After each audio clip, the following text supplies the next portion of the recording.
एक बार एक नदी अपने आप से सवाल कर बैठती है कि मेरी जिंदगी में आखिर ये चल क्या रहा है। मैं पर्वतों से निकल रही हूँ, गांवों में होते हुए जा रही हूँ, रेतों से गुजर रही हूँ तो कभी जाकर जलाशय में मिल जा रही हूँ। ये आखिर है क्या?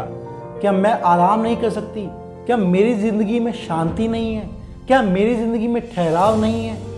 यह सोचते हुए उसने सोचा कि इस सवाल का जवाब उसे सबसे अच्छा कौन देगा।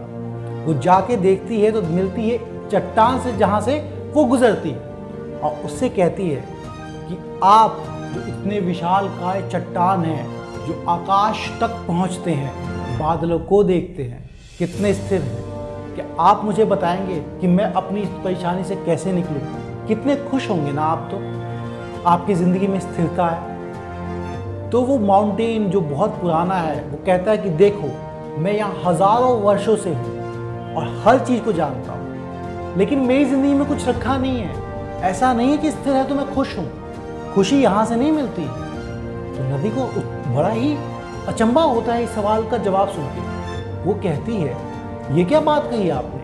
अरे आप एक जगह पे विराजमान हैं, बिल्कुल आराम से हैं, कोई आपको परेशान नहीं कर सकता। कितनी शांति है, कितनी स्थिरता है, क्या आपको अच्छा नहीं लगता? इस पे जो पहाड़ होता है वो नदी की तरफ देखता है और उसे कहता है, क्या खुशी है इसमें? मैं देखो एक ही जगह खड़ा हूँ हज़ारों सालों से, न कहीं जाता हूँ न कहीं मिल पाता हूँ। वही पेड़ रोज दिखते हैं, वही आकाश रोज, कुछ भी बदलता नहीं। सूरज निकलता है और ढल जाता है, मैं किसी काम भी नहीं आता। इस पे फिर से अचंभा होता है, पर क्यों? हमें जीवन में तो आराम चाहिए। मैं तो देखिए निरंतर चले जा रही हूँ, एक पल का आराम नहीं, सांस लेने की फुर्सत नहीं। मुझे तो आराम चाहिए, मुझे आराम चाहिए, मेरे शरीर को आराम चाहिए। इतना चल के मिलेगा भी क्या? पहाड़ कहता है कि तुम्हें समझदारी नहीं, तुम में सूझ नहीं, तुम में समझ नहीं। अपने जो मानसिकता है उसकी सोच को काफ़ी संकीर्ण कर रखा है आपने। उसे उजागर करो, बड़ा सोचो, समझो। तुम पहाड़ों से निकलती हो, तुम चलती हो, तुम बहती हो, तुम जंगलों में जाती हो, जंगलों को देखती हो, तुम नए नए जगह पे पहुंचती हो, हर जगह की खुशी में शामिल होती हो, हर किसी के गम को पहचानती हो। तुम गाँव में जाती हो, लोग तुम्हारे पानी से सींचते हैं, वहाँ फसल उगाते हैं, उस फसल को खाते हैं। तुम जीवन देती हो, तुम नए फसल चयन करती हो, तुम बताती हो कि कौन सी जगह कितनी आपकी फर्टाइल होगी, कितनी उपजाऊ होगी, कितनी नहीं होगी। तुम गांव बसाती हो, तुम शहर बसाती हो, तुम पे कितना कुछ निर्भर है। क्या सिर्फ अपना ही आराम देखना सुख चैन है? जीवन का ये मतलब तो नहीं। ये बात सुन के नदी को थोड़ा समझ आती है और वो कहती है, सही कहा आपने, रुका हुआ पानी भी सड़ जाता है और ठहराव जिंदगी का आधार तो नहीं।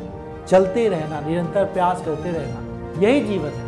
और कितनी अच्छी है जिंदगी। मैं अंत में भले ही जाके आपके समंदर में मिल जाती हूँ, पर मैं अंत तक हर किसी को कुछ ना कुछ दे के जाती हूँ। मैं किसी को पानी देती हूँ पीने का, किसी को पानी देती हूँ सींचने का, कोई मुझ में स्नान करता है, कोई मुझ में कुछ अपने आप को पाता है, कोई मुझे मेरी भक्ति करता है, कोई मुझे अपने देवी समान समझता है। जीवन का अर्थ यही है दोस्तों। इस बात पे जो हमारा पहाड़ है, पर्वत है, उसको अच्छा लगता है कि फाइनली नदी समझ गई। लेकिन इससे हमें ये एक निर्देश भी मिलता है और संदेश मिलता है, निर्देश नहीं, संदेश हमें इस कहानी से यही मिलता है दोस्तों कि जीवन कभी ठहराव का नाम नहीं है। हम अगर जीवन में सिर्फ आराम चाहे तो ये जीवन नहीं। जीवन तो वो है जो किसी के काम आए, जो किसी के उपयोग में आए। आपको निरंतर प्रयास करते रहना, निरंतर आगे बढ़ने का, कुछ सीखे कुछ काम आने का, और वही जीवन